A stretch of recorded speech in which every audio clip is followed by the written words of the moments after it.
வெளிப்படுத்தல் 1 அதிகாரம் 13 வசனத்திலிருந்து அந்த 7 குத்துவிளக்குகளின் மத்தியிலே நிலையங்கி தரித்து மார்பருகே பொற்கச்சை கட்டியிருந்த மனுஷகுமாரனுக்கு ஒப்பானவரையும் கண்டேன். அவருடைய சிரசும் மயிரும் வெண்பஞ்சை போலவும் உறைந்த மழையை போலவும் வெண்மையாயிருந்தது. அவருடைய கண்கள் அக்கினி ஜுவாலையை போல இருந்தது. அவருடைய பாதங்கள் உலைக்களத்தில் காய்ந்த பிரகாசமான வெண்கலம் போல இருந்தது. அவருடைய சத்தம் பெருவெள்ளத்து இரைச்சலை போல இருந்தது. தமது கையில 7 நட்சத்திரங்களை ஏந்தி கொண்டிருந்தார். அவர் வாயிலிருந்து இருபுறமும் கருக்குள்ள பட்டயம் புறப்பட்டது.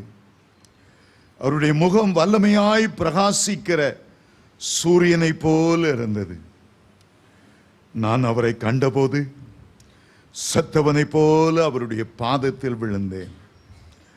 அப்பொழுது அவர் தம்முடைய வலது கரத்தை என் மேல் வைத்து என்னை நோக்கி, பயப்படாதே, நான் முந்தினவரும் பிந்தினவரும் உயிருள்ளவருமாயிருக்கிறேன். மரித்தேன், ஆனாலும் இதோ சதா காலங்களிலும் உயிரோடு இருக்கிறேன். ஆமேன். நான் மரணத்துக்கும் பாதாளத்துக்கும் உரிய திறவுகோல்களை உடையவராயிருக்கிறேன். நீ கண்டவைகளையும் இருக்கிறவைகளையும் இவைகளுக்கு பின்பு சம்பவிப்பவைகளையும் எழுது. என் கரத்தில் நீ கண்ட அந்த 7 நட்சத்திரங்களின் ரகசியத்தையும் 7 பொன் விளக்குகளின் ரகசியத்தையும் எழுது. அந்த 7 நட்சத்திரங்களும் 7 சபைகளின் தூதர்களாம். நீ கண்ட 7 குத்து விளக்குகளும் 7 சபைகளாம். இன்றைக்கு இந்த வெளிப்படுத்தின விசேஷத்துக்குள்ளே போவதற்கு முன்பு சில நிமிட நேரங்கள் அவர் எப்படி மனுஷகுமாரனாய் இருந்தார், எப்படி தேவகுமாரனாய் இருக்கிறார், அதை குறித்து முதலாவது நீங்கள் அறிந்து கொண்டால்தான் அதுதான் இந்த உன்னத பாட்டுக்கு ஒரு சாவியாக விளங்குகிறது. வெளிப்படுத்தின விசேஷத்துக்கு ஒரு சாவியாக விளங்குகிறது. அந்த ரகசியத்தை முதலாவது நீங்கள் அறிந்து கொள்ள வேண்டும். எபேசியர் 1 அதிகாரம் 4 வசனத்தில்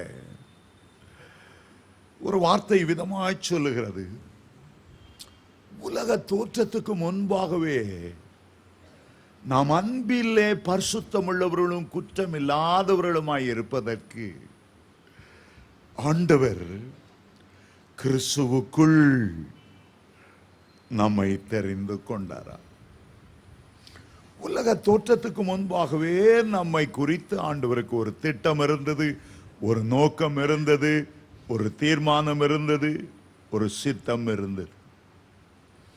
நம்மை பிதாவாகிய தேவன் கிறிஸ்துவுக்குள் தெரிந்து கொண்டார். அப்பொழுது அவர் தேவகுமாரனாய் இருந்தார், தேவனுக்கு சமமாய் இருந்தார். ஒரு பக்கம் பிதாவோடும் மறுபக்கம் ஆவியானவரோடும் இருந்தார். இந்த திரியேக தேவனிலே ஆண்டவர் நம்மை கிறிஸ்துவுக்குள் தெரிந்து கொண்டாராம். அதனுடைய ரகசியம் என்ன?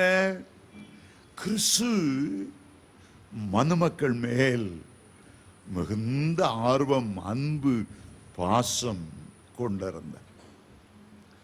ஆண்டவருடைய பிரியம் மனுமக்களை சிருஷ்டிக்க வேண்டும் என்பதாக இருந்தது.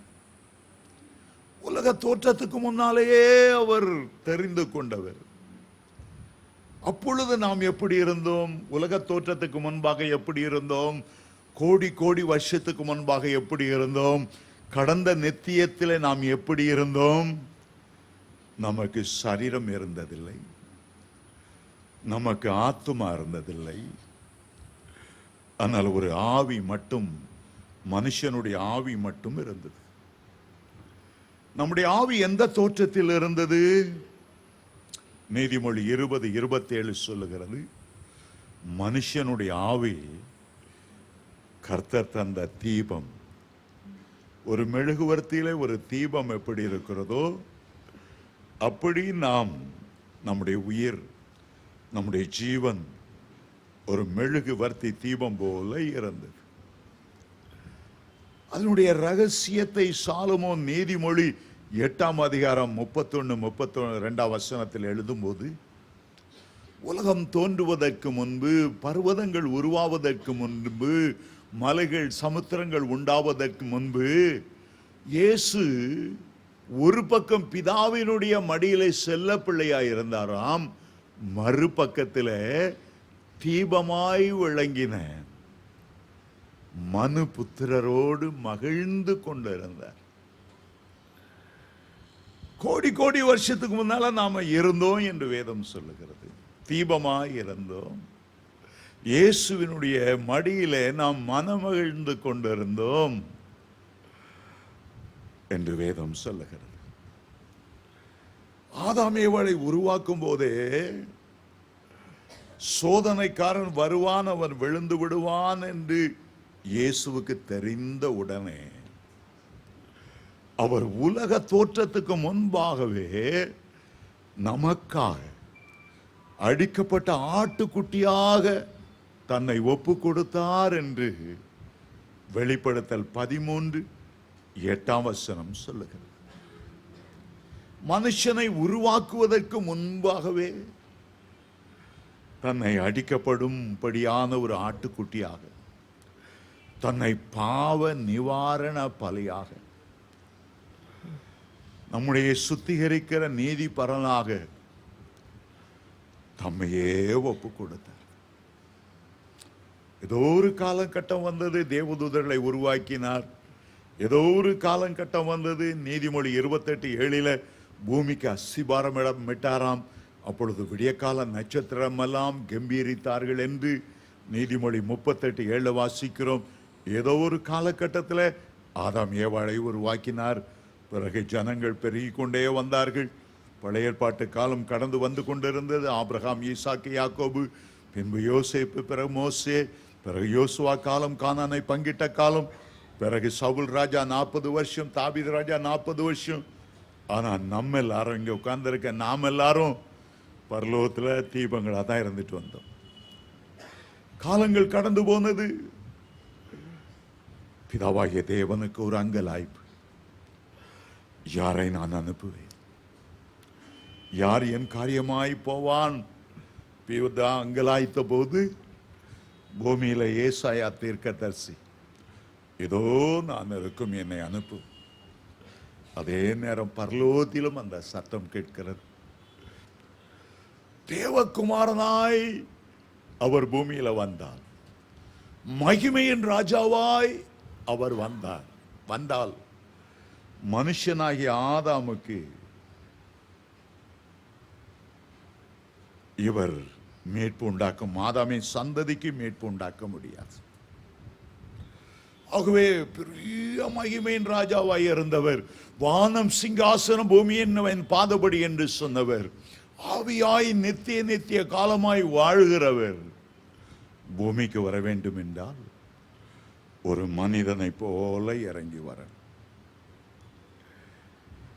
பில்லிகிராம் ஒரு கூட்டத்தில் பேசிக்கொண்டே இருந்தார். திடீரென்று பாக்கெட்டை கைவிட்டு ஒரு கட்டெரும்பை எடுத்தார். இந்த கட்டெரும்புக்கு எத்தனை பிரச்சனைகளும் எனக்கு தெரியாது. இந்த கட்டெரும்பை பிடித்து தெரிங்க எத்தனை பள்ளி ஓணான்கள் இருக்கிறதோ எனக்கு தெரியாது. இந்த கட்டெரும்பு கால் எலும்பை முறித்து விட்டால் யார் இதுக்கு ஆப்ரேஷன் பண்ணுவாங்க, சிகிச்சை செய்வாங்க தெரியாது.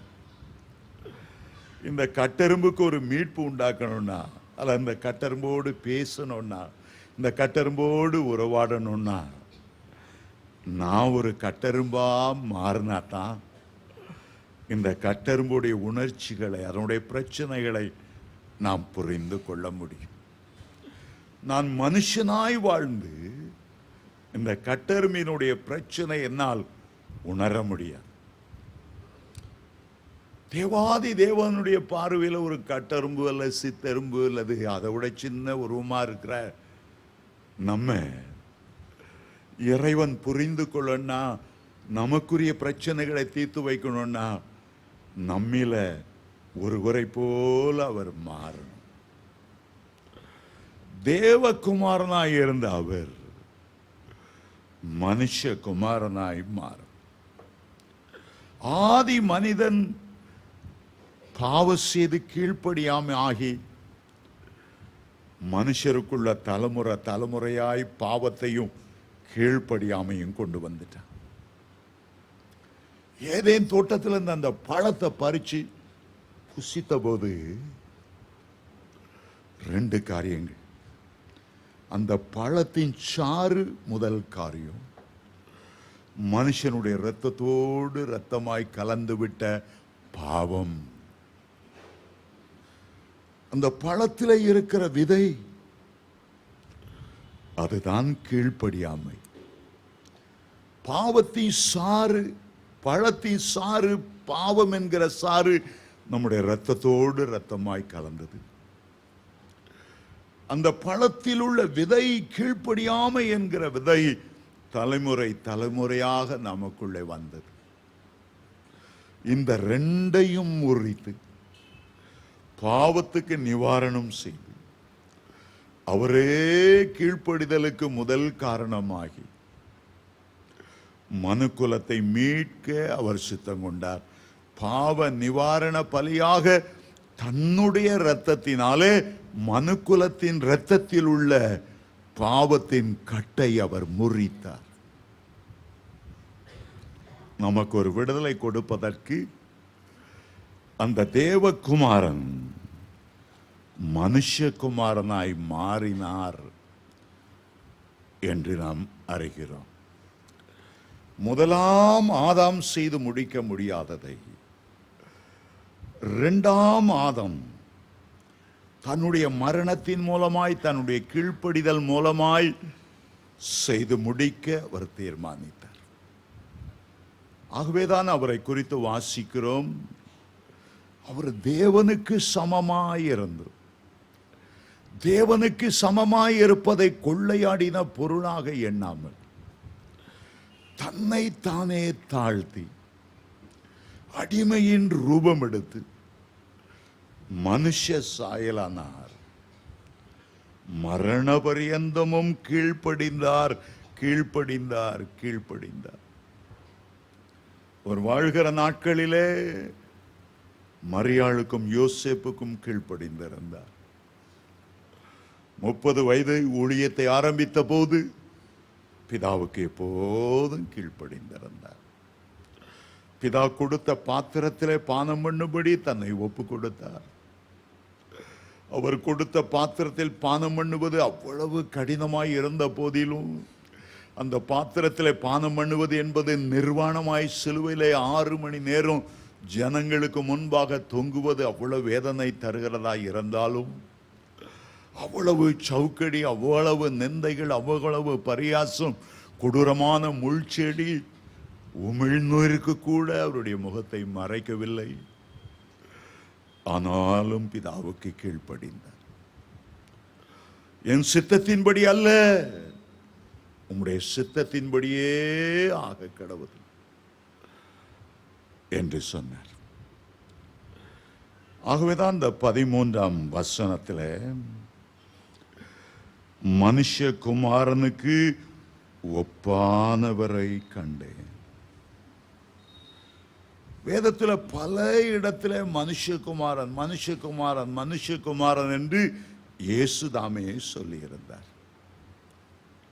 எசேக்கியேல் புத்தகத்தை நீங்க வாசித்தா மனுஷகுமாரன் என்கிற பதம் சற்றே வித்தியாசமாகி மனுபுத்திரனே 100 தடவைக்கு மேல பழைய ஏற்பாட்டில் மனுபுத்திரன் என்று 100 முறைக்கு மேல அவர் அழைக்கப்பட்டார்.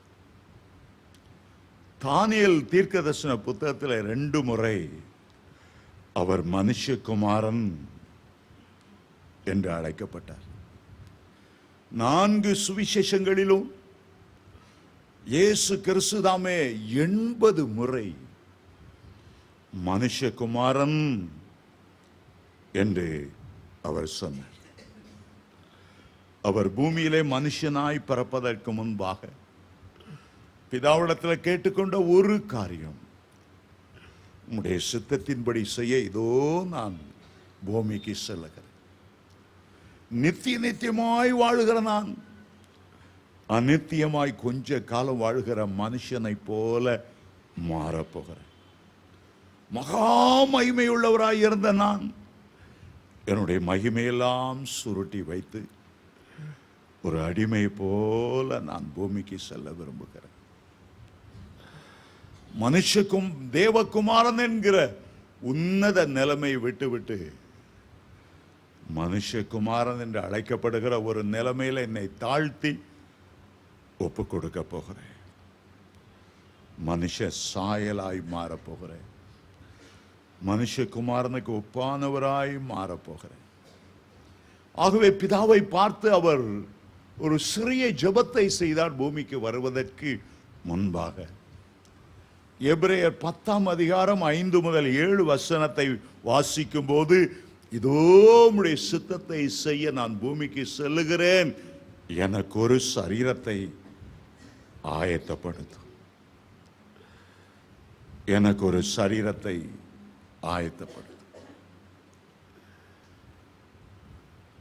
10 மாதம் தாயின் வயிற்றில் இருக்கிற ஒரு சரீரம், மாம்சத்தாலும் இரத்தத்தாலும் செய்யப்பட்ட ஒரு சரீரம்,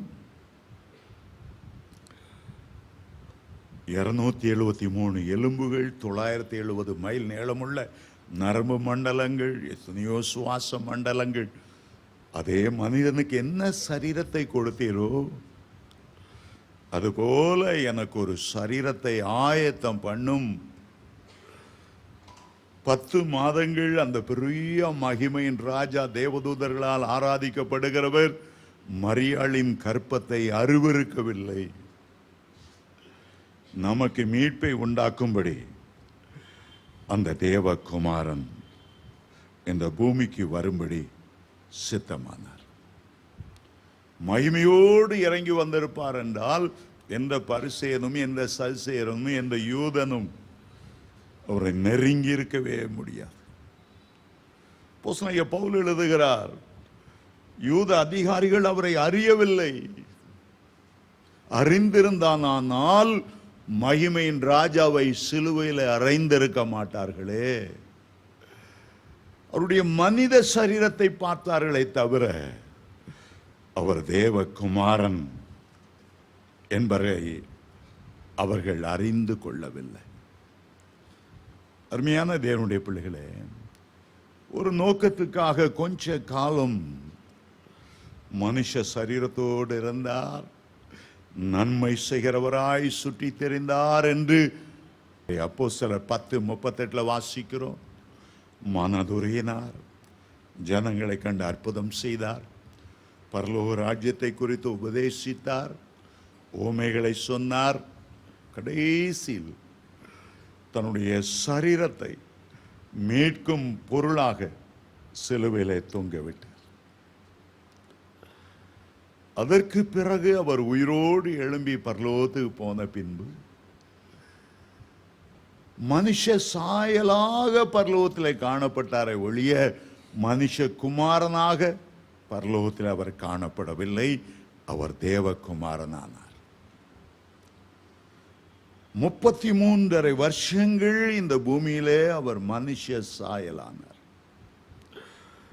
ஆனால் வேதம் சொல்லுகிறது, என்றென்றைக்கும் அவர் மனுஷனாய் இருக்கவில்லை, தேவன் ஆவியாய் இருக்கிறார். அவரை தொழுது கொள்ளுகிறவர் ஆவியோடும் உண்மையோடும் அவரை தொழுது கொள்ள வேண்டும். அப்போஸ்தலனாகிய யோவான் அந்த பத்மோ தீவிலே அவருக்கு ஒரு பெரிய ஷாக்.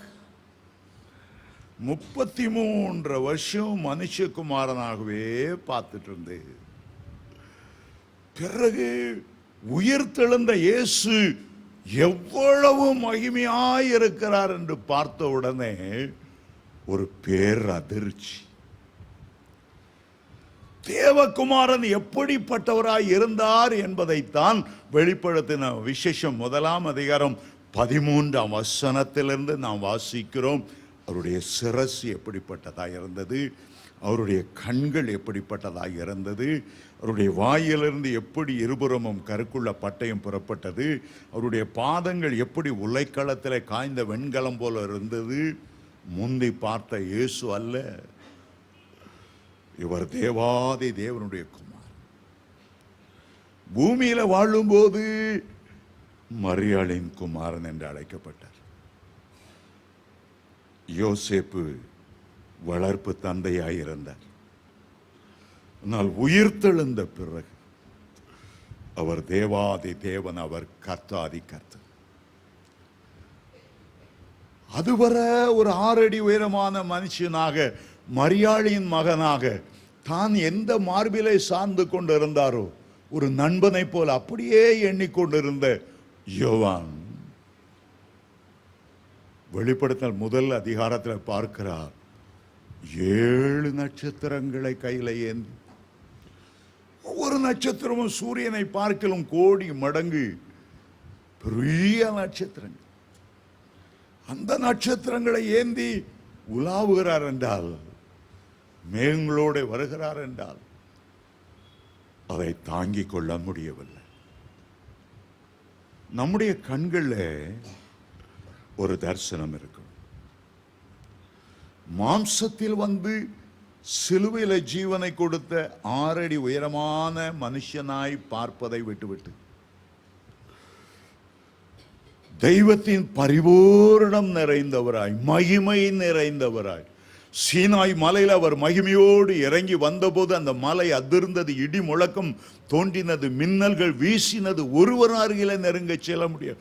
அவர் பட்சிக்கிற அக்கினியை போல இருக்கிறவர், மகிமையின் ராஜாவாய் இருக்கிறவர், சேரக்கூடாத ஒளியில வாசம் பண்ணுகிறவர், என்றென்றைக்கும் ஜீவித்திருக்கிற நித்தியமானவர்.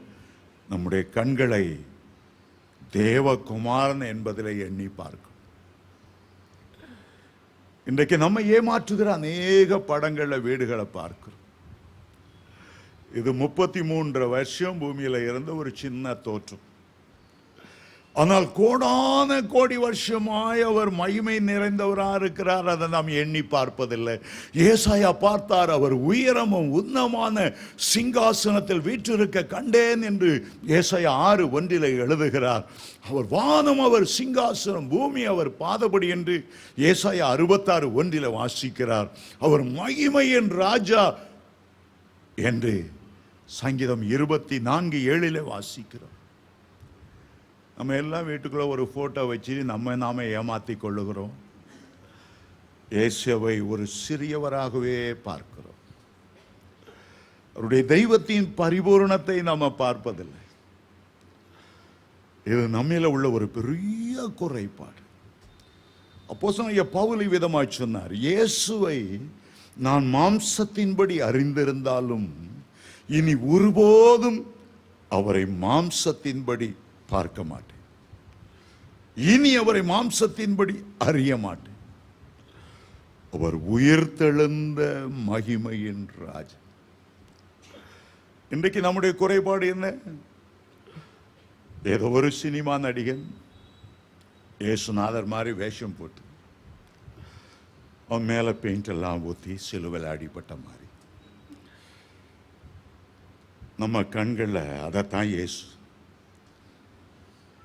நிறைய சிடி, விசிடி, டிவிடிலாம் வருது.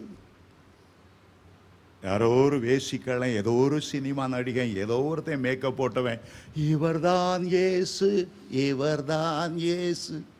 என்ன கேவலமான ஒரு காலம், என்ன அறியாமையால் உள்ள காலம். ஒரு சினிமா நடிகனா இயேசுன்னு நம்ம புகழ்ந்து கொண்டு இருக்கிறது.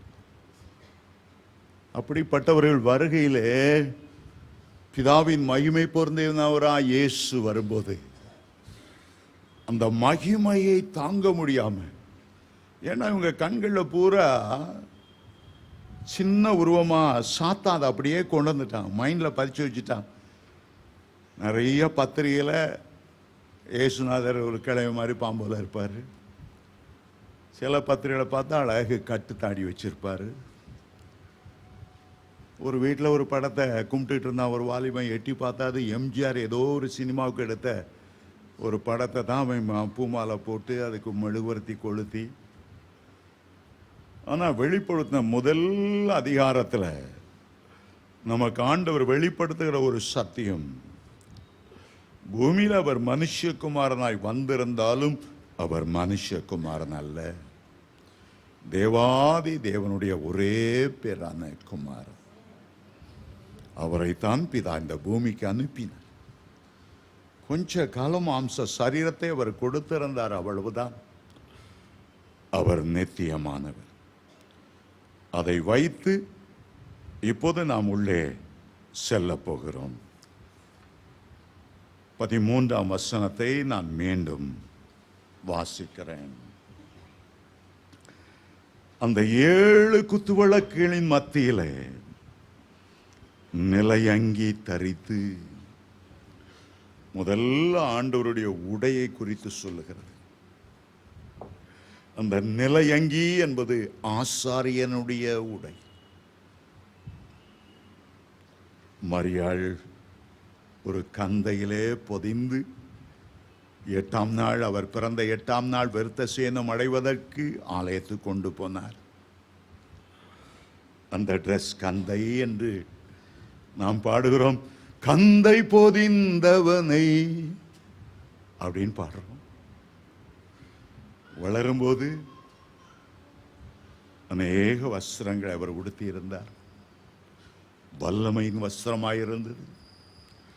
ஒரு பெரும்பாடுள்ள ஸ்திரை தொட்டபோது ஷாக் அடிப்பது போல தேவனுடைய வல்லமை அவளை இறங்கி அதை குணமானது. அவர் விசாரிக்கப்படுகிற நேரம் ஏரோது அவரை பரியாசம் பண்ணும்படி ஒரு மினுக்கான வஸ்திரத்தை அவருக்கு உடுத்தி அனுப்பினானா. ஏரோது மினுக்கான வஸ்திரம். பிலாத்து தன்னுடைய அரண்மனை கீழே இயேசுவை அடித்த பிறகு உடம்பெல்லாம் இரத்த கலனியாய் இருக்கிறதை கண்டு சிகப்பான ஒரு மேலங்கியை தரித்தார், வைத்திருந்தார். அதுக்கு பிறகு அவர் தம்முடைய சொந்த அங்கியை உடுத்தினார். அதை போர்ச்சியவர்கள் சீட்டு போட்டு ஒரே துணியினால் அது நெய்யப்பட்டிருந்தபடியால் அவர்களுக்குள்ளே பங்கு வைத்துக் கொண்டார்கள். அரிமத்தியா ஊரானாகிய யோசேப்பு அடக்கம் பண்ணும்போது ஒரு சீலையினால் அவருடைய சரீரத்தை சுத்தி இருந்தார். ஆனால் அந்த துணியெல்லாம் அவர் கல்லறைக்குள்ளே மடித்து வைத்துவிட்டு உயிரோடு இழந்தார். உயிரோடு இழந்த ஆண்டவர் நிலையங்கி தரித்திருந்தார். ஒரு ஆசாரியனுக்குரிய உடையை அவர் தரித்திருந்தார். நான் இன்றைக்கும் பிதாவினுடைய வலது பார்சத்தில் உயிரோடு எழுந்து ஒரு பிரதான ஆசாரியனை போல உங்களுக்காய் நான் பரிந்து பேசுகிறேன் என்பதை காண்பிப்பதற்காகத்தான் அந்த நிலையங்கி.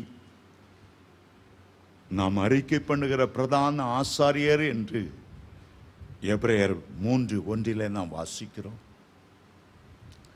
ஒரு பிரதான ஆசாரியனுக்கு 3 பணிகள் உண்டு. முதலாவது பாவ நிவாரண பலியை, அதனுடைய இரத்தத்தை தேவ சமூகத்துக்கே கொண்டு வந்து பாவ நிவாரணம் செய்யணும். இயேசு ஆடு மாடுகளின் இரத்தத்தை அல்ல, குற்றமில்லாத மாசற்ற தன்னுடைய இரத்தத்தையே பிதாவுடைய சமூகத்திலே கொண்டு போனார். அந்த இரத்தம் பரிசுத்தம் உள்ளது. அந்த இரத்தம் எந்த பாவியையும் கழுவி மன்னிக்கக்கூடியது. இரண்டாவதாக பிரதான ஆசாரியன் இந்த இரத்தத்தை கொண்டு போகிறது மட்டுமல்ல, பரிந்து பேசணும், விண்ணப்பம் பண்ணணும், மன்றாடணும் தேவ ஜனங்களுக்காக.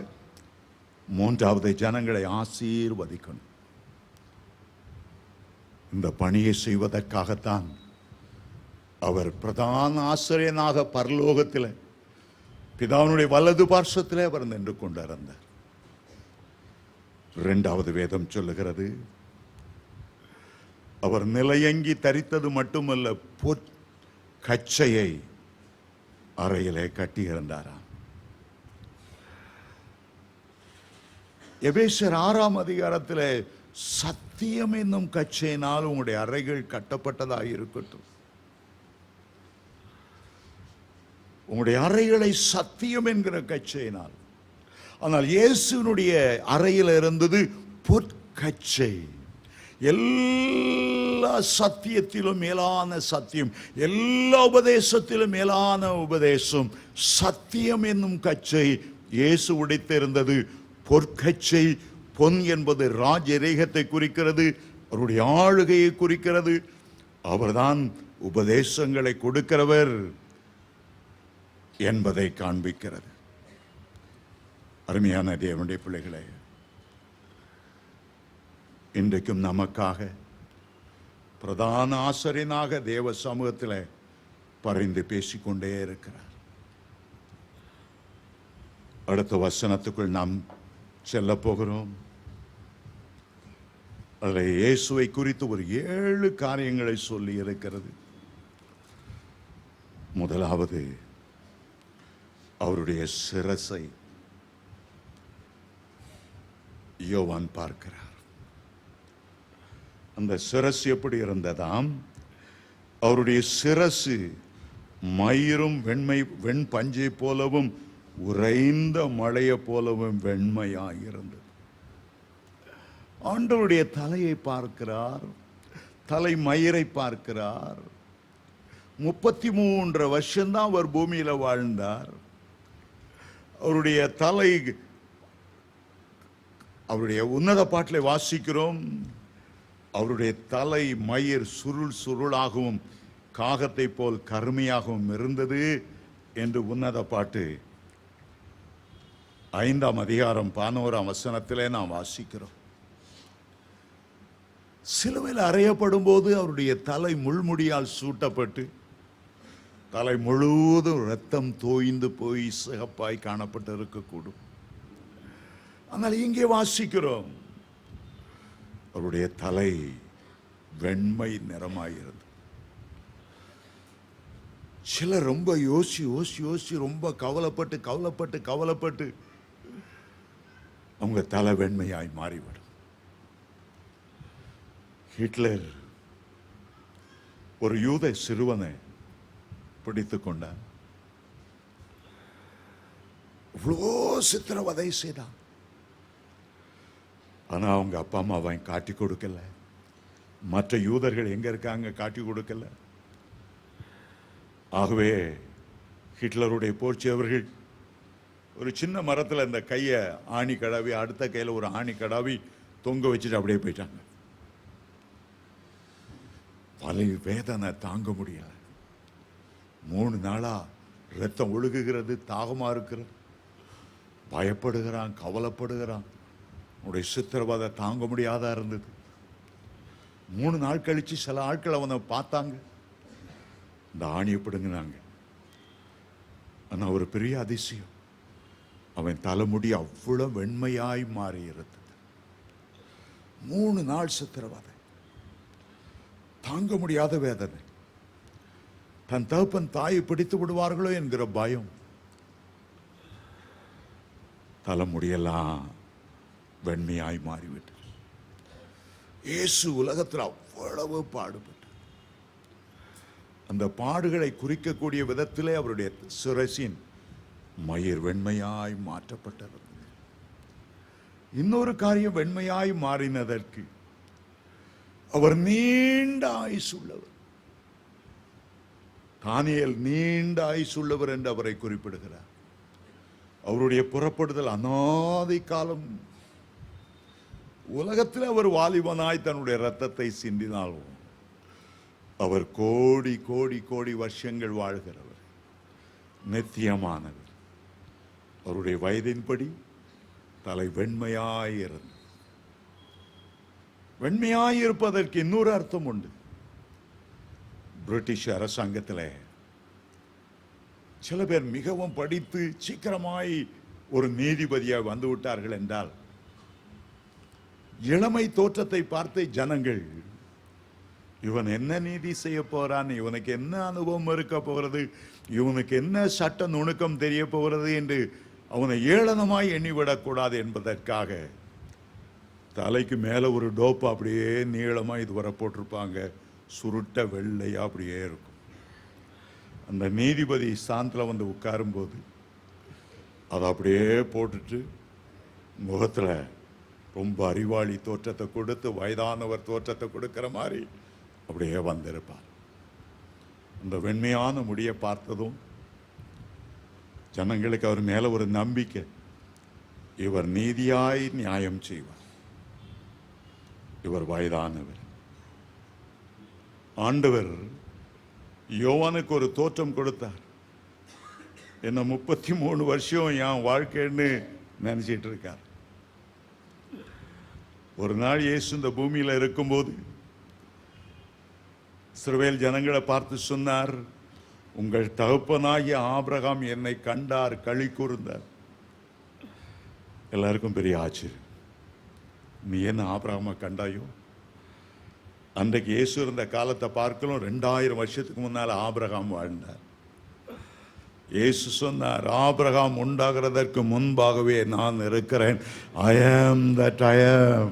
மோசையோடு நான் இருக்கிறவராகவே இருக்கிறேன் என்று சொன்னவர் மாறாதவராய் அப்படியே இருந்தார். ஆகவே முதலாவது அவருடைய சிரசு, இரண்டாவது அவருடைய கண்களை குறித்து அங்கே சொல்லுகிறது. அவருடைய கண்கள் அக்கினி ஜுவாலையை போல இருந்தது. முன்பாக அவருடைய கண்கள் கண்ணீர் ததும்பியவைகளாயிருந்தது. உன்னத பாட்டு 5:12 வாசிக்கும் போது அவருடைய கண்கள் தண்ணீர் நிறைந்த நதியோரம் தங்குகிற புறாக்களின் கண்களுக்கு ஒப்பான கண்களாயிருந்தது, பாசமிக்க கண்களாயிருந்தது, லாசருவின் கல்லறையில் நின்று அழுகிற கண்களாயிருந்தது. எருசலேமை பார்த்து லூக்கா 19:41 அவருடைய கண்கள் குளமாகி எருசலேமுக்காக கண்ணீர் விட்டு அழுதார் என்று வாசிக்கிறோம். எபிரேயர் 5:7 அவர் மாம்சத்தில் இருந்த நாட்களில் பலத்த சத்தத்தோடும் கண்ணீரோடும் ஜெபம் பண்ணினார். ஆனால் எங்கே அவர் மனுஷகுமாரன் அல்ல, தேவகுமாரன். மனுஷகுமாரனுடைய தலைமயிர் அல்ல, என்றென்றைக்கும் ஜீவித்திருக்கிற தேவகுமார். பட்சிக்கிற அக்கினி. சங்கீதம் 104:4 தம்முடைய ஊழியக்காரரை அக்கினி ஜுவாலையாய் மாற்றுகிறார். எபிரேயர் 1:7 ஊழியக்காரர் மேல அந்த அக்கினி பற்றும்படி செய்கிறார். வெளிப்படுத்தின விசேஷத்தில் 3 இடங்கள்ல அவருடைய கண்கள் அக்கினி ஜுவாலையை போன்ற கண்கள், ஊடுருவி பார்க்கக்கூடிய கண்கள், உறங்காத கண்கள். இஸ்ரவேலை காக்கிறவர் உறங்கிறதும் இல்லை, தூங்கிறதும் இல்லை. அவருடைய கண்களுக்கு மறைவானது ஒன்றுமே இல்லை. சகலவற்றையும் பார்த்து அறிகிற கண்கள். மாம்சத்தில் இருந்த போது மனதுருக்கமுள்ள கண்களாயிருந்தது. பேதுரு தன்னை மறுதலித்த போது அவனை கூர்ந்து பார்த்த கண்களாயிருந்தது. அவருடைய பார்வை பேதுருவை மனம் கசந்து அழ செய்தது. ஆனால் இப்போது அக்கினி ஜுவாலை, அதிலிருந்து வெளிச்சம் வருகிறது. அந்த அக்கினி ஜுவாலை ஊடுருவி பாய்கிறது. அக்கினி ஜுவாலையை போல கண்களை உடையது. தானியேல் 10:6 அவருடைய கண்களை குறித்து தானியேல் சொல்லும்போது அவருடைய கண்கள் எரிகிற தீபத்தை போல இறந்தது என்று அழைக்கிறார். நேபுகாத் நேச்சாருக்கு முன்பாக கர்த்தருடைய கண்களை குறித்து தானியேல் சொல்லும்போது அவருடைய பார்வைக்கு மறைவான சிருஷ்டி ஒன்றுமில்லை, அவரே ஆழமும் மறைபொருளுமானதை வெளிப்படுத்துகிறவர், இருளில் இருக்கிறதை அவர் அறிவார், வெளிச்சம் அவரிடத்தில் தங்கும். மூன்றாவதாக அவருடைய பாதங்களை குறிப்பிடுகிறார். அவருடைய பாதங்கள் எப்படிப்பட்டதாம்? 15 இவ்விதமாய் சொல்லுகிறது, அவருடைய பாதங்கள் உலைக்களத்திலே காய்ந்த பிரகாசமான வெண்கலம் போல இருந்தது. நம்ம எல்லாம் ஒரு பாட்டை பாடுவோம், பாதம் ஒன்றே வேண்டும், இந்த பாரினில் எனக்கு மற்றேதும் வேண்டாம். மரியாள் நலத தைலம் பூசின பாதம், காணாமற் போன ஆட்டை போல இருந்த என்னை நோக்கி நடந்து வந்த பாதம், கல்லுகளிலும் முள்ளுகளிலும் நடந்து ஆட்டை தூக்கி எடுத்த தேடி வந்த பாதங்கள், மலை மேல் சுவிசேஷனுடைய பாதங்கள் எவ்வளவு அழகாய் இருக்கிறது. ஆனால் இந்த இடத்துல வேதம் சொல்லுகிறது, அவர் பாதங்கள் உலைக்களத்திலே காய்ந்த ஒரு உலைக்களத்திலே தீ பற்றி எறியும். ஆண்டவருடைய நியாய தீர்ப்பின் வழியாக அவர் எடுக்கப்பட்டார். இடுக்கண்ணிலும் நியாய தீர்ப்பிலிருந்து எடுக்கப்பட்டார். அந்த உலைக்களத்திலிருந்து என்று சொல்வது தாங்க முடியாத பாடுகள், வேதனைகள், உபத்திரவங்கள். வெண்கலம் என்பது தேவனுடைய நியாய தீர்ப்பை குறிக்கிறது. அவருடைய பாதங்கள், அவருடைய பாதங்கள். அருமையான தேவனுடைய பிள்ளைகளை, மாம்சமான மனுஷகுமாருடைய பாதங்களை எண்ணி பார்க்க வேண்டும். அப்போஸ்தலனாகிய பவுல் 2 கொரிந்தியர் 5:16 தான் சொன்னார், இந்த மாம்சமான பாதத்தை நான் பார்க்க மாட்டேன். அந்த மாம்சமான பாதத்தை பார்க்கல. கிறிஸ்துவை மாம்சத்தின்படி அறிந்திருந்தாலும் இனி ஒருபோதும் அவரை மாம்சத்தின்படி அறியேன் என்று சொன்னார். அருமையான தேவனுடைய பிள்ளைகளே, உலைக்களத்திலிருந்து காய்ந்த உயர்த்தெழுந்த பாதங்கள், மரித்தோர் இருந்து எழுந்ததினாலே அவர் தேவகுமாரன் என்று பலமாய் ரூபிக்கப்பட்டவராய் இருக்கிறார் என்று ரோமர் 1:5 வாசிக்கிறோம். அவருடைய பாதங்கள் உலைக்களத்திலே காய்ந்த வெண்கலம் போல இருக்கு. வெண்கலம் என்பது மீட்பை குறிக்கிறது. வெண்கலம் என்பது நியாய தீர்ப்பை குறிக்கிறது. ஆண்டவரால் புடமிடப்பட்ட ஒரு வாழ்க்கை குறிக்கிறது. பழைய ஏற்பாட்டிலே ஒரு பலிபீடத்தை செய்து, சித்தி மரத்திலே செய்து அந்த பலிபீடத்தை வெண்கலத்தால் மூடுவார். நம்மேல் வர வேண்டிய நியாய தீர்ப்பு அவர் மேல் வந்தது. பழைய ஏற்பாட்டு பலிகள் எல்லாம் அவர்கள் மேல் வர வேண்டிய நியாய தீர்ப்பு ஆடுகள் மேல், மாடுகள் மேல் வந்தது. ஆனால் புதிய ஏற்பாட்டிலே நம்மேல் வர வேண்டிய ஆக்கினை அவர் மேல், இயேசு மேல் வந்தது என்று ஏசாயா 53:5 வாசிக்கிறோம்.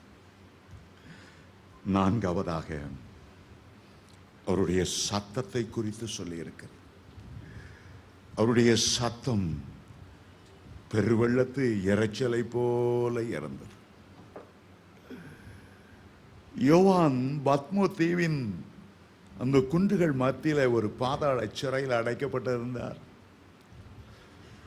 அங்கே ஒரு மரம், செடி, கொடி ஒண்ணும் கிடையாது. இரவும் பகலும் அந்த சமுத்திரம் அந்த பாறை மேல மோதி அடிக்கிற பெருவெள்ளத்தை தான் அவர் கேட்டுக்கொண்டே இருந்தார். அதை தவிர ஒரு பறவைகள் பாடுகிற சத்தம், ஒரு குயில் கூவுகிற சத்தம், ஒரு இன்னிசை, ஒரு கீத வாக்கியங்கள் ஒன்றையும் கேட்க முடியாது. எப்ப பார்த்தாலும் அந்த பெருவெள்ளத்து இரைச்சல், அந்த பத்ம தீவில் மோதி அடிக்கிற அந்த கடலின் அலைகள். ஆனா இப்போ ஆண்டவர் அவரை ஆவிக்குள்ளாகி பரலோத்து கொண்டு போன போது தேவனுடைய சத்தத்தை கேட்டார். ஒரு பெரிய சந்தோஷம். என் ஆண்டவருடைய சத்தம் மற்ற எல்லா சத்தத்தையும் அடக்கி ஆளுகிற கம்பீரமான ராஜரீகமான இடி முழக்கத்தின் சத்தம், பெரு வெள்ளத்தின் இரைச்சலின் சத்தம். அதிலிருந்து ஆண்டவர் நம்மோடு பேசுகிறார். எசேக்கியேல் 43:2 இவ்விதமாய் சொல்லுகிறது, இதோ இஸ்ரவேலின் தேவனுடைய மகிமை கீழ் திசையிலிருந்து வந்தது, அவருடைய சத்தம் பெரு வெள்ளத்தின் இரைச்சலை போல இருந்தது. சங்கீதம் 29 வாசித்தால் கர்த்தருடைய சத்தம் கேதுரு மரங்களை முறிக்கிறது, கர்த்தருடைய சத்தம் பெண்மான்களை காதேஸ் வனாந்தரத்தை அதிர பண்ணுகிறது, கர்த்தருடைய சத்தம் என்று திரும்ப திரும்ப திரும்ப திரும்ப வருகிறது. அதில் ஒரு பகுதி 3 சங்கீதத்தில் சொல்லப்பட்டிருக்கிறது, கர்த்தருடைய சத்தம் தண்ணீர்கள் மேல் தொனிக்கிறது, மகிமையுள்ள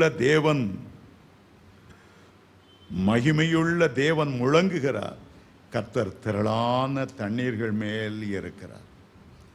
ஆண்டவர் மெல்லிய குரல் மூலமாகவும் பேசுவார். அது ஆவியானவருடைய குரல். ஒரு மனுஷகுமாரன் அன்போடு சிநேகிதனோடு பேசுவதை போலவும் பேசுவார். ஆனால் பிதாவானவருடைய சத்தம் அடி தொண்டையிலிருந்து வருகிற இடி முழக்கம் போன்ற ஒரு சத்தம், பெருவெள்ளத்தின் இரைச்சலை போல சத்தம். அந்த சத்தத்தை அவர் கேட்டார். அடுத்ததாக ஆண்டவருடைய கரங்களை அவர் பார்த்தாராம். 5வது ஆண்டவருடைய கரங்களை குறித்து சொல்லி இருக்கிறது. 16ஆம் வசனம், தமது வலது கரத்தில் 7 நட்சத்திரங்களை ஏந்தி கொண்டிருந்தார். கர்த்தருடைய கரத்தை பார்க்கிறார். பெரிய கரம், பிரகாசமான கரம், அண்ட சராசரங்களை உருவாக்கின கரம். மனுஷகுமாரனாய் இருந்த போது ஒரு சின்ன கரம் தான். அந்த கரத்தை ஆணிகளால் கடாவினார்கள். அவர் உயிரோடு எழுந்தபோது தன்னுடைய கரத்தை நீட்டி தோமாவை பார்த்து, உன்னுடைய விரலை நீட்டி போட்டு பார் என்று சொன்னார். ஒரு சின்ன கரம். என் ஆடுகள் என் கைகளில் இருக்கிறது, என் கையிலிருந்து என் ஆடுகளை பறித்து கொள்ள முடியாது என்று யோவான் 10ஆம் அதிகாரத்தில் சொன்னார். ஏசாயா 49:15 உன்னை என் உள்ளம் கைகளில் வரைந்திருக்கிற நீயும் உன்னுடைய குடும்பமும் என்னுடைய கரங்களில் இருக்கிறீர்கள். ஆனால் இங்கே தேவனுடைய கரம் எவ்வளோ பெரியது. அண்டம் கொள்ளாத, அகிலம் கொள்ளாத ஒரு பெரிய கரம். 7 நட்சத்திரத்தை கரங்களை ஏந்தினவர். எத்தனை கோடி கோடி நட்சத்திரங்களை அவர் உருவாக்கினார். ஏசாயா 40ஆம் அதிகாரம் 20ஆம் வசனம் சொல்லுகிறது, உடைய கண்களை ஏறெடுத்து பாருங்கள், அந்த நட்சத்திரங்களை உருவாக்கினவர் யார்? கோடி கோடியாய் அவர்களை உருவாக்கி அவைகள் ஒன்றும் கீழே விழாதபடி நான் தாங்குகிற கர்த்தர். ஒவ்வொன்றையும் அதன் இடங்களிலே நேர்த்தியாய் ஓடச் செய்கிறவர். அவைகளில் ஒன்றும் குறையாமல் இருக்கும்படி நான் நிலை நிறுத்துகிற வல்லமை உள்ள தேவன். 7 நட்சத்திரம், 7 நட்சத்திரம். அதே கைகளில் தான் உங்களை அவர் வரைந்திருக்கிறார். ஹல்லேலூயா. அடுத்தது அவருடைய வாய். அவருடைய வாயை குறித்து சொல்லுகிறது. அவருடைய வாயிலிருந்து இருபுறமும் கருக்குள்ள பட்டயம் புறப்பட்டது. இருபுறமும் கருக்குள்ள பட்டயம் கையில வைத்துதான் யுத்தம் செய்யும். யுத்தத்துக்கு போகும்போது அறையில் அந்த வாளை பட்டயத்தை வைத்திருப்பார். ஆனால் இயேசு அந்த பட்டயத்தை எங்கே வைத்திருந்தாராம்? அவருடைய வாயில் வைத்திருந்தார். அவருடைய வாயில் பட்டயம் என்பது அவருடைய வார்த்தைகளை குறிக்கிறது. அது பட்டயம் போல சாத்தானை வெட்டக்கூடியது, ஆவியையும் ஆத்மாவையும் பிரிக்கக்கூடியது, ஊனையும் கணுக்களையும் பிரிக்கக்கூடியது. வாயின் பட்டயத்தாலே என்று எழுதுகிறார். சாத்தான் சோதிக்க வந்த போதெல்லாம் வாயின் வார்த்தை பேசினார். எழுதியிருக்கிறதே, மனுஷன் அப்பத்தினால் மாத்திரமல்ல தேவனுடைய வாயிலிருந்து வருகிற வார்த்தையினால் பிழைப்பான். எழுதியிருக்கிறதே, எழுதியிருக்கிறதே. அப்படித்தான் அவர் செயங்கொண்டார்.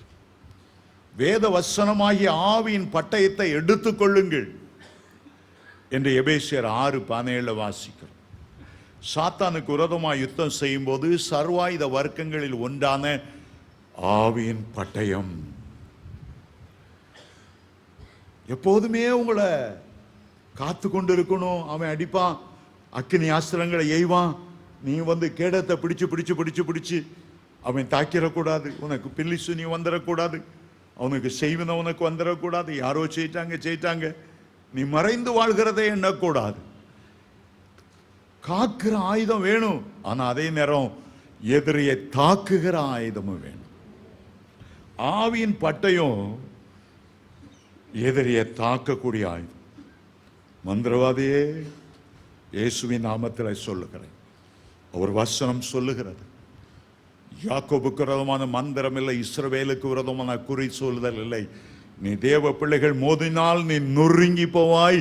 இந்த கல் உன்மேல் விழுமானால் நீ எழுந்திருக்க போவதில்லை. உனக்கு விரோதமாய் உருவாக்கப்படும் எந்த ஆயுதமும் வாய்க்காதே போம். என் ஆண்டவர் எனக்கு வாக்கு கொடுத்திருக்கிறார். மந்திரவாதியே, உன்னில் இருக்கிற குட்டி சைத்தான்களை பார்க்கிலும் என்னில் இருக்கிறவர் அதுதான் வாயின் பட்டயம். வசனத்தை விசுவாச அறிக்கை செய்வதுதான் அந்த ஆவியின் பட்டயமாய் இருக்கிறது. ஏழாவதாக அவருடைய முகத்தை குறித்து சொல்லி இருக்கிறது. ஆரம்பத்தில் அவருடைய சிரசை பற்றி முதலாவது சொல்லி இருந்தது 14ஆம் வசனத்தில். இங்கே மறுபடியும் அவருடைய சிரசுக்கு அவருடைய முகத்தை நாம் பார்க்கிறோம். அவருடைய முகம் வல்லமையாய் பிரகாசிக்கிற சூரியனை போல இருந்தது. ஆமென், ஹல்லேலூயா. ஆண்டவருடைய முகம் வல்லமையாய் பிரகாசிக்கிற சூரியனை போல இருந்தது. என் ஆண்டவர் இந்த பூமியில் இருந்த போது தம்முடைய சீஷர்களை மறுப மலைக்கு அழைத்து கொண்டு போனார். அவர் ஜெபம் பண்ணும்போது அவருடைய முகம் சூரியனை போல பிரகாசித்தது. அவர் நீதியின் சூரியன் என்று அழைக்கப்படுகிறார். மல்கியா 4ஆம் அதிகாரம் 2ஆம் வசனத்தில் கர்த்தருக்கு பயந்திருக்கிறவர்கள் மேல் நீதியின் சூரியன் உதிக்கும். மறுப மலையில் அவருடைய முகம் சூரியனை போல பிரகாசித்தது என்று மத்தேயு 17ஆம் அதிகாரம் 2ஆம் வசனத்தில் வாசிக்கிறோம். நமக்குள் அந்த நீதியின் சூரியன் இருப்பார் என்றார். நம்முடைய முகம் பிரகாசிக்கும். மோசேயின் முகம் பிரகாசித்தது. ஸ்தேவானுடைய முகம் தேவதூதனுடைய முகத்தை போல இருந்தது. அகத்தின் அழகு முகத்தில் தெரியும். ஒரு போதகர் பிரசங்கத்தில் இப்படி குறிப்பிட்டார், இன்னைக்கு உபவாச கூட்டம், எத்தனை பேர் நீங்க உபவாசம் பண்ணி வந்தீங்களோ இல்லையோ தெரியல என்று அவர் சொல்லிவிட்டு சொன்னார், நீங்க இட்லி தோசையை முழுங்கிட்டு வந்திருக்கிறீங்க, நான் நீதியின் சூரியனை முழுங்கிட்டு வந்திருக்கிறேன். ஆகவே அந்த பிரகாசம் இன்றைக்கு உங்கள் மேல் வரும் என்று சொன்னார். எத்தனை ஒரு அருமையான ஒரு வார்த்தை. இன்றைக்கும் அந்த நீதியின் சூரியன் உங்கள் மேல் உதிப்பார். இந்த 7 காரியங்களை ஞாபகம் வைத்துக் கொள்ளுங்கள். இதோடு நான் முடிக்கிறேன். நான் எக்ஸ்பிளைன் பண்ணாத எல்லா காரியமும் அந்த நோட்ஸில் இருக்கிறது. வாசித்தான் நீங்கள் புரிந்து கொள்ளக்கூடிய விதத்தில் எளிய முறையில் அதை ஒவ்வொரு ஸ்டெப்பாக அதை எழுதியிருக்கிறேன். அதில் எழுதியிருக்கிறத மீண்டும் நான் பிரசங்கம் பண்ணுறதுல அர்த்தம் இல்லை. ஆனால் இன்று முதல் உங்களுடைய கண்கள் தேவகுமாரனை நோக்கி பார்க்கட்டும். அவருடைய 7 குணாதிசயங்கள் இங்க சொல்லப்பட்டு இருக்கிறது. மனுஷ ரூபத்தில் வந்த இயேசு இன்றைக்கு சினிமா நடிகர் ரூபத்தில் விக்கிரங்களை போல நடமாடி கொண்டிருக்கிறது. இது கர்த்தருடைய வருகைக்கு ஆயத்தமாவதை நம்மை தடுத்து கொண்டிருக்கிறது. மாம்சத்தின்படி வந்த இயேசுவையே யோவான் பார்த்து கொண்டிருந்தபடியால் தேவகுமாரனாய் பரலோக ராஜாதி ராஜாவாய் கர்த்தாதி கர்த்தராய் கிறிஸ்து காட்சி அளித்த போது அந்த காட்சியை தாங்க கூடாதபடி செத்தவனை போல விழுந்தார். மனுஷகுமாரனாகவே பார்த்து கொண்டிருக்கிறவர்கள் கடைசி நாளில் மகிமையான தேவதூதர்களோடு பிதாவின் மகிமை பொருந்தினவராய் வரும்போது அந்த மகிமையை தாங்க கூடாமல் மலைகளை குன்றுகளை எங்கள் மேல விழுந்து எங்களை மூடிக்கொள்ளுங்கள். கிறிஸ்துவுடைய மகிமையை காண முடியவில்லை. அவர் மகிமையின் ராஜா. உங்களுடைய கண்கள் அவரை மகிமையின் ராஜாவாக காணட்டும். நம்ம எழுந்து நிற்போம், கைகளை உயர்த்தி கொள்வோம். தேவனே, ஒவ்வொரு மேலும் உடைய பிரசன்னம் இறங்கி வரும்படி ஜெபிக்கிறோம். எங்களுக்கு ஒத்தாசை வருகிற பர்வதம் நீர்தான். நீ தேவாதி தேவகுமாரனாய் இருக்கிறக்காக நீர் நன்றி. உயிரோடு எழுந்து பிதாவினுடைய வலது பார்சத்தில் அமர்ந்திருக்கிறக்காய் நன்றி. பிரதான ஆசிரியனாய் அமர்ந்திருந்து எங்களுக்காக பரிந்து பேசிக்கொண்டிருக்கிறக்காக உமக்கு நன்றி. ஹல்லேலூயா. அங்கிருந்து உன்னதத்துக்குரிய சகல ஆசீர்வாதங்களாலோ ஆவிக்குரிய சகல ஆசீர்வாதங்களாலோ எங்களை ஆசீர்வதிக்கிறக்காய் நன்றி. இந்த இரவு வேளையில் உம்முடைய அபிஷேகம் உம்முடைய பிள்ளைகள் மேல் இறங்கி வர வேண்டும் என்று ஜெபிக்கிறேன். இறங்கி வர வேண்டும் என்று ஜெபிக்கிறேன். எல்லா சோர்வுகளையும் அதைரியங்களையும் அவிசுவாசங்களையும் நீக்கி போட்டு எப்போதும் உற்சாகத்தின் ஆவினாலும் துதியின் ஆவினாலும் தேவனை குறித்த வெளிப்பாடு வெளிப்பாடுகளினாலும் பரலோக தரிசனங்களாலும் உம்முடைய பிள்ளைகளை நிரப்ப வேண்டும் என்று ஜெபிக்கிறேன். உம்முடைய வல்லமை பலமாய் இறங்கி வருவதாக, அக்கினி அபிஷேகம் இறங்கி வருவதாக. நிறைவானவர் இறங்கி வரும்போது எல்லா குறைகளும் நீங்கி போகுமே. இப்பொழுது இப்பொழுது இப்பொழுது பலவீனப்படுத்துகிற எல்லா ஆவிகளும் நீங்குவதாக, பலவீனப்படுத்துகிற சத்துருடைய வல்லமை முறிக்கப்படுவதாக, அக்கினியால் சுட்டரிக்கப்படுவதாக, எல்லாவற்றையும் புதிதாய் மாற்றும்படி ஜெபிக்கிறேன். இப்பொழுது இப்பொழுது ஒரு புதிய ஆவி, ஒரு புதிய அபிஷேகம், ஒரு புதிய அந்நிய பாஷை, ஒரு புதிய பாடல் ஒவ்வொரு மேலும் இறங்கி வருவதாக. தீர்க்கதரிசன அபிஷேகத்தை தருவீராக.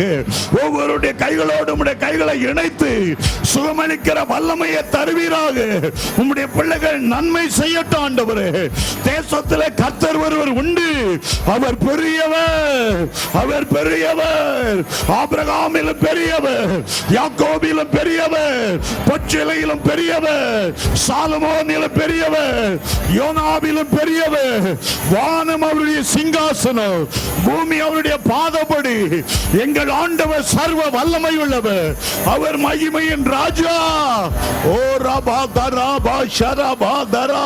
ஒரு அக்கினி இறங்கி பற்றி பிடிக்கிறக்காய் நன்றி. அக்கினி மயமான கண்களை உடையவர், ஒவ்வொருவரையும் கூர்ந்து நோக்கி கொண்டிருக்கிறக்காய் நன்றி.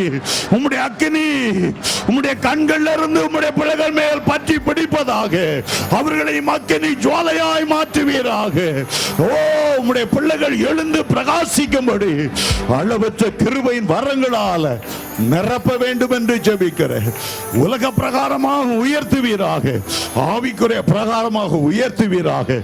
எலியா எப்படி ஒரு அக்கினி ஜுவாலையாய் வாழ்ந்தாரோ, எப்படி பக்தி வைராக்கியத்தோடு நின்றாரோ, அக்கினியால் உத்தரவருகிற தேவனே தேவன் என்று நிரூபித்தாரோ, உங்கள் ஒவ்வொருவரையும் அப்படி பயன்படுத்த வேண்டும் என்று ஜெபிக்கிறேன்.